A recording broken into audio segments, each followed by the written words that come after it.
السلام علیکم ورحمۃ اللہ وبرکاتہ۔ میرے اسلامک چینل کے ناظرین، آپ سب کو خوش آمدید و مرحبا کہتا ہوں۔ آج انشاءاللہ عز و جل حدیث پڑھیں گے کہ تحفہ معراج، اللہ رب العالمین نے اپنے محبوب کو معراج پر کون سا تحفہ عطا فرمایا۔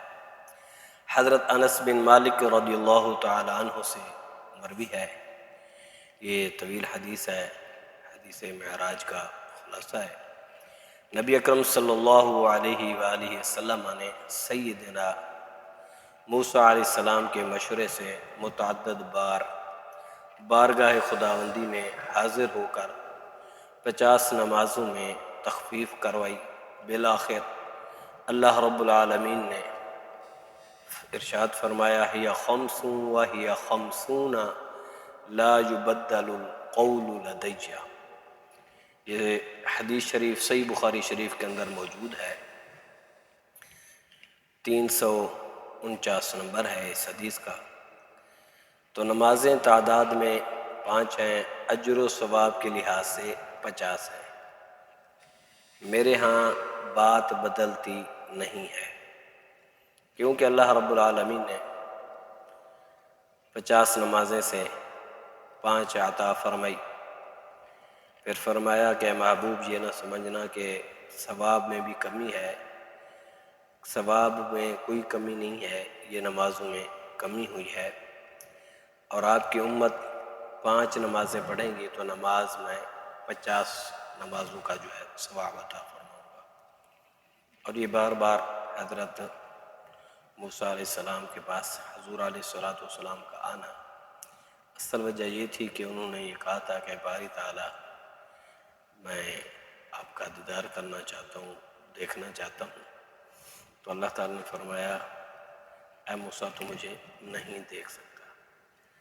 تو اب وہی بات تھی حقیقت میں، کیونکہ میرے آقا امام الانبیاء حضور علیہ السلام اللہ رب العالمین کی پاک ذات کی زیارت فرما کے پھر حضرت موسیٰ علیہ السلام کے پاس آتے، تو اس صورت میں جو بات تھی وہ یہ تھی کہ اللہ تعالیٰ کا جو نور تھا وہ نور محمدی صلی اللہ علیہ وآلہ وسلم کے اندر منتقل ہو گیا تھا۔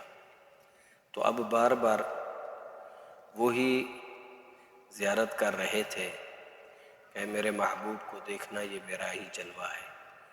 جلوہ خدا جلوہ مصطفیٰ کے اندر آ گیا تھا، تو بار بار وہ یہی چیز دیکھ رہے تھے، جلوہ خدا کو۔ تو اچھا، بات ہو رہی تھی نماز کی۔ نماز اسلام کے بنیادی ارکان میں سے ایک اہم رکن ہے، اس میں نہ خرچہ نہ کوئی اور بات ہے، فری میں ثواب ملتا ہے، اسی سے اللہ کا قرب ملتا ہے، اسی سے انسان اللہ کا ولی بن جاتا ہے۔ اس بات سے بھی نماز کی عظمت ظاہر ہوتی ہے کہ اللہ تعالیٰ نے باقی احکام زمین پر بھیجے، جب کہ آپ صلی اللہ علیہ وآلہ وسلم کو عرش پہ بلا کر نماز کا تحفہ عطا فرمایا۔ یہ امت کے لیے بہت بڑا تحفہ ہے، لیکن امت اس تحفے کی حفاظت نہیں کرتی، امت اس تحفے کا خیال نہیں کرتی۔ ہم گناہ گار ہیں، نمازیں ہم سے رہ جاتی ہیں۔ تو جشن معراج منانے کے ساتھ ساتھ تحفہ معراج کو بھی اپنانا چاہیے، 5 وقت کی نمازیں پڑھنی چاہیے۔ اگر کوئی ہمیں اسکول میں تحفہ ملتا ہے، استاد تحفہ دیتا ہے، والد صاحب تحفہ دیتے ہیں، یا کسی بھی طرف سے آتا ہے، تو ہم اس کو بڑا سنبھال کے رکھتے ہیں، اس کو دیکھتے ہیں کہ خراب تو نہیں ہو گیا، اس کی بڑی حفاظت کرتے ہیں۔ لیکن جو تحفہ اللہ تعالیٰ کی طرف سے آیا ہے، اللہ تعالیٰ نے ہمیں عطا فرمایا، ہمیں چاہیے کہ ہم اس کا خیال کریں، ہم اس کی حفاظت کریں، 5 گانا نماز باجماعت پڑھتے رہیں، تو انشاءاللہ اسی نماز کی برکت سے ہمارے گناہ بھی معاف ہو جاتے ہیں، اور انشاءاللہ اللہ تعالیٰ نے چاہا تو نماز کی برکت سے ہمیں ہمارے صغیرہ اور کبیرہ گناہوں کو معاف فرما کے اللہ تعالیٰ ہمیں جنت میں بھی داخل فرمائے گا۔ تو دعا ہے اللہ تعالیٰ ہم سب کو 5 گانا نماز باجماعت پڑھنے کی توفیق عطا